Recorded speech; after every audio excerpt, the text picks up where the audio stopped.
गंगा जल हाथ में लिया, अभिमंत्रित किया, अभिमंत्रित करके छींटे मारे। उस गंगा जल के प्रभाव से उस प्रेत की वाणी खुली और प्रेत बोल पड़ा, अहम भ्राता तदीयोस्मि धुंधकारीति नामतः स्वकीये नैव दोषेण ब्रह्मत्वं नाशितं मया। अहम भ्राता तदीयोस्मि, मैं तुम्हारा भाई हूं, मेरा नाम धुंधकारी है और अपने ही कर्मों के दोष के कारण मेरा ब्रह्मत्व नष्ट हो गया और अब मैं प्रेत बन गया हूं। तुम कृपा करके मेरी इस प्रेत योनि से मुक्ति कराइए। प्रेत योनि बड़ी कष्टकारी है,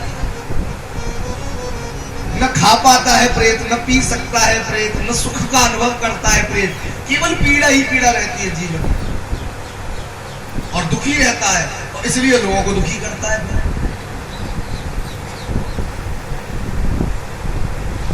गोकर्ण जी ने आश्वासन दिया, गोकर्ण जी तीर्थ यात्रा के लिए गए, गया पुष्कर, प्रयाग आदि तीर्थों में गई, सब जगह जाकर के अपनी माता पिता का और धुंधकारी का तर्पण किया, श्राद्ध किया, पिंडदान किया और कई महीनों में यात्रा करके लौट करके फिर घर आए। रात्रि को सोए तो फिर दोबारा रोने की आवाज आने लगी, फिर जाकर के बैठ गए, धुंधकारी तुम हो क्या? हाँ भैया मैं हूं। तुम्हारी मुक्ति नहीं हुई? नहीं भैया। अरे लेकिन मैं तो इतने तीर्थों में गया, वहां तुम्हारा सब जगह तर्पण श्राद्ध पिंडदान करके आया हूं, तुम्हारी मुक्ति हो जानी चाहिए थी। बोले भैया मेरी मुक्ति आप किसी भी तीर्थ में चले जाइए, लेकिन मेरी मुक्ति नहीं हो सकती। गया श्राद्ध सतीना फिर मुक्ति में न भविष्यति। अरे एक बार दो बार नहीं, 100 बार गया चले जाओ, पिंडदान कर आओ, लेकिन मेरी मुक्ति नहीं हो पाएगी। तुम कोई दूसरा उपाय ढूंढो। गोकर्ण जी ने कहा दूसरा उपाय क्या ढूंढे भैया? चलो ढूंढेंगे। प्रातः काल होने लगा, सूर्य नारायण उदय हुए। गोकर्ण जी महाराज स्नान करके संध्या वंदन कर रहे थे। जैसे ही सूर्य नारायण का दर्शन हुआ, गोकर्ण जी महाराज ने अर्घ दिया, प्रणाम किया और सूर्य नारायण से कहा प्रभु रुक जाओ, अपने रथ को रोको। सूर्य नारायण रुक गए। गोकर्ण क्या बात है? प्रभु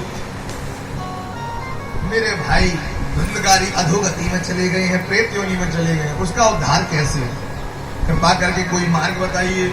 और सूर्य भगवान ने कहा श्रीमद् भागवतान मुक्ति सप्ताहम वाचनम गुरु। श्रीमद् भागवत से ही उसकी मुक्ति होगी, इसलिए तुम श्रीमद् भागवत का सप्ताह वाचन करो। सूर्य नारायण ने ऐसा आज्ञा करी और गोकर्ण जी महाराज ने भागवत का आयोजन किया। अब भागवत का आयोजन सुन करके सब गांव के मोहल्ले के जो लोग थे आकर के एकत्रित हो गए। धुंधकारी भी आ गया।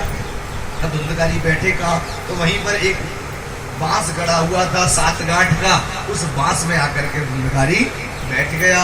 पहले दिन की कथा विश्राम हुई, जैसे विश्राम हुई बांस बड़ी जोर से चटका, आवाज हुई, देखा एक गांठ चटक चुकी, फट चुकी।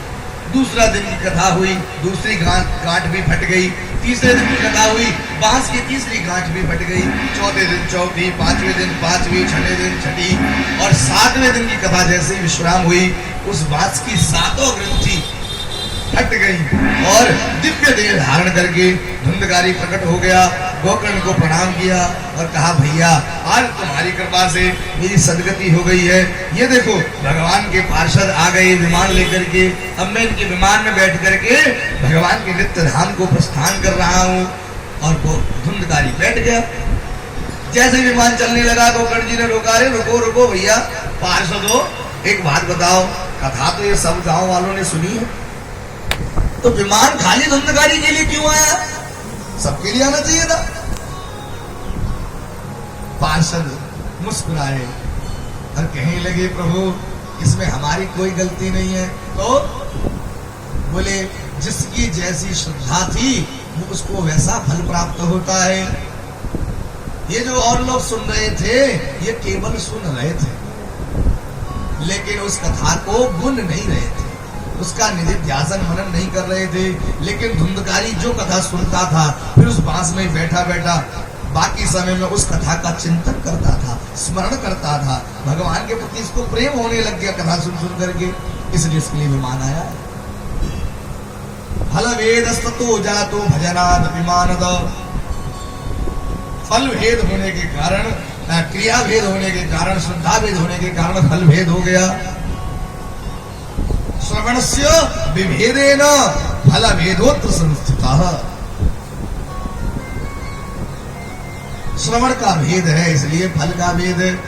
तो कहा कि अच्छा ऐसी बात है, ठीक है। धुंधकारी को विदा किया और श्रावण के महीने में गोकर्ण जी ने दोबारा भागवत का आयोजन किया और सब गांव वालों को इकट्ठा किया और कहा भैया अब की बार कथा बड़े मनोयोग से सुनना, भगवान ने चाहा तो सबका कल्याण होगा। अब फिर कथा हुई, समस्त ग्रामवासियों ने बड़े प्रेम से कथा श्रवण करी और जिस दिन कथा का विश्राम हुआ सबके लिए विमान आया और सब लोग विमान में बैठ करके भगवान के धाम को प्रस्थान कर गए। बोले भक्तवत्सल भगवान की जय। इसलिए भागवत की कथा को बड़े मनोयोग के साथ सुनना चाहिए, बड़े मनन के साथ सुनना चाहिए। अब आप लोग भी सब लोग भागवत की कथा को 7 दिन बड़े मनन के साथ सुनिए, तो 7वें दिन फिर सबके लिए विमान आएगा और सब विमान में बैठ करके भगवान के धाम को सब डर रहे हैं। कौन कौन जाएगा? नहीं जाएगा। अब दिखाने के लिए सब हाथ उठा लो, जब विमान आएगा तो एक भी तैयार नहीं होगा। कोई कहेगा अरे महाराज अभी तो बेटी का प्यार है क्या है, कोई कहेगा अरे नाती की शकल तो देख ले फिर चले। बड़ा कठिन है।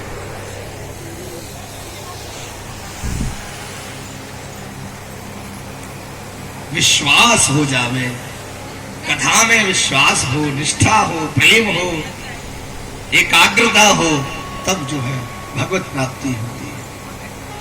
देखो भगवत प्राप्ति का मतलब क्या? मरना नहीं। भगवत प्राप्ति का अर्थ मरने से नहीं लगाना चाहिए। मरना क्या है? कौन मरेगा? हम मरेंगे? हम तो मर ही नहीं सकते। हम तो ईश्वर अंश जीव अविनाशी। अब जीव अविनाशी है, अविनाशी का विनाश कैसे हो जाएगा? भगवान नहीं मर सकते तो हम कैसे मरेंगे? कबीरदास जी कहते हैं राम मरे तो हम मरे। भगवान मरते हैं क्या कभी? जब भगवान नहीं मर सकते तो भगवान का अंश कैसे मरेगा? राम मरे तो हम मरे,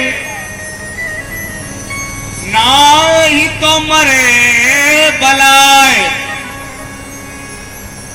और अविनाशी का बाल का मरे न मारा जाए। अविनाशी का बालक न कभी मरता है न किसी दूसरे के द्वारा मारा जा सकता है, क्योंकि हम तो अविनाशी से निकले हैं ना। भगवान से प्रकट है तो भगवान अविनाशी है, हम भी अविनाशी हैं। हम नहीं मर सकते तो फिर मरता कौन है जी? बोले ये शरीर। अरे शरीर क्या मरेगा? शरीर तो पहले से ही मरा मराया है। जो शरीर के अंदर भगवान बैठे हैं वो बाहर हो जाए तो ये पड़ा रहेगा, तो मरा तो पहले ही है।